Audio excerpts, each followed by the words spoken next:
పిల్లకాయలు చదువు ఒక్కటే కాకుండా దేని మీద శ్రద్ధ పెట్టినా కానీ సూపర్ సక్సెస్ అవుతారని మాకు తెలుసు. కానీ పక్కన వాళ్ళ మాట విని వీళ్ళని గువ్వ మీద తన్ని మరి చదివించి పెప్పి చేస్తాం. ఎందుకంటే మేము మిడిల్ క్లాస్ వాళ్ళం. కూతురుకు పెళ్లి చేసేటప్పుడు మంచి మనసున్నోడికి తెలివిగలవాడికి పెళ్లి చేస్తే ఆనందంగా ఉంటుందని మాకు తెలుసు. అయినా గానీ బాగా ఆస్తులున్న ఒక సాడిస్ట్ నాయల్ని వెతికి మరి పెళ్లి చేసేస్తాం. ఎందుకంటే మేము మిడిల్ క్లాస్ వాళ్ళం.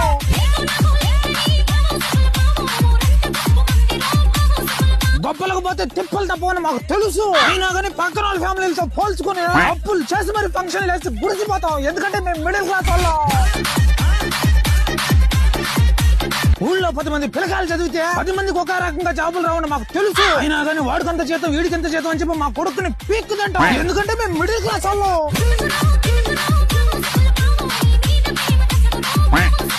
మా చుట్టాలే మమ్మల్ని సంకనాకి ఇస్తున్నారని మాకు తెలుసు. అయినా కానీ ప్రతిసారి వాళ్ళ చేతిలోనే మోసపోతుంటాం. ఎందుకంటే మేము మిడిల్ క్లాస్ వాళ్ళం.